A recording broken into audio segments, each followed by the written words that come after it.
Who has the best news? Who has the best public affairs? Who has the best science? Who has the best children's programming? Who has, I'm told, the best history? PBS. My name is Sarah Edmonds. Sometimes I was known as Franklin Thompson. I belong to Company F, 2nd Michigan Volunteer Infantry. And history is always looking for an ear to talk to and a medium to tell itself through. And when it finds it, it will tell its story.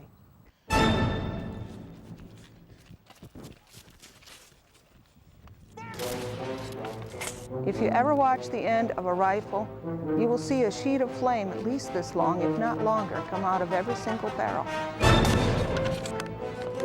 The tone was set that this was not going to be just a couple days of fighting and then everybody going home happy.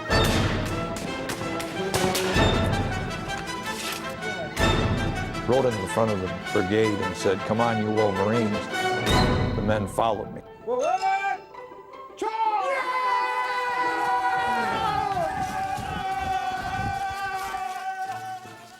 Elmwood Cemetery is one of the largest places where Civil War veterans were buried during and following the Civil War in the state of Michigan.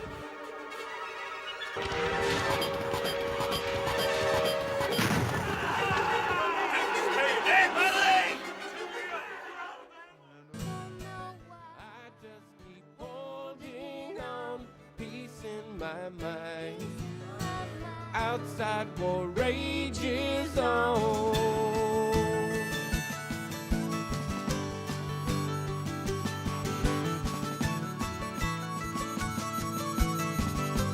Because both sides realize that what you're fighting for is not territory.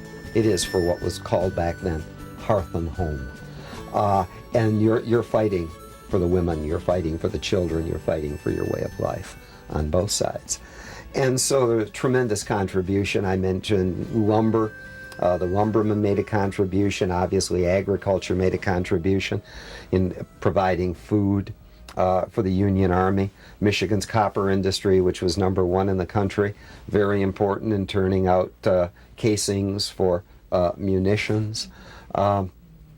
There is no level, really, in which Michigan did not make a significant contribution. Michigan at that time was the western frontier.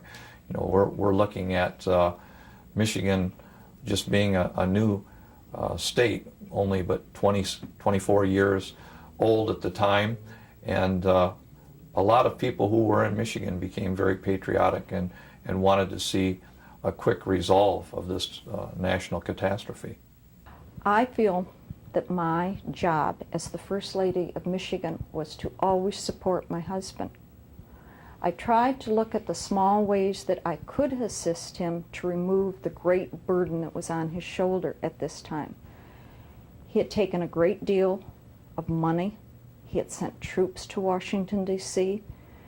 President Lincoln wrote a note back saying, "Thank God for Michigan," because Governor Austin Blair had sent the first troops to defend the city of Washington, D.C., and it seemed like that just wasn't enough. He, meaning the president, sent another letter requesting that we send more troops, and the governor felt he just couldn't do it. That Michigan had won't be in vain, and maybe someday the sacrifice will give a vision to those left behind. And I don't know why, I just keep holding on, peace in my mind.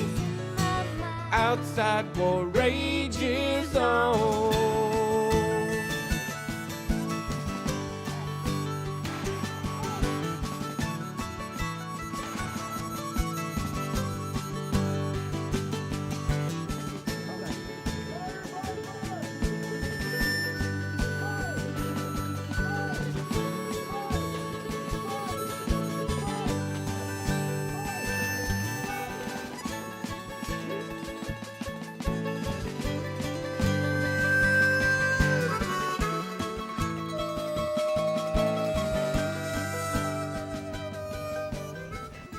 Thank God for Michigan.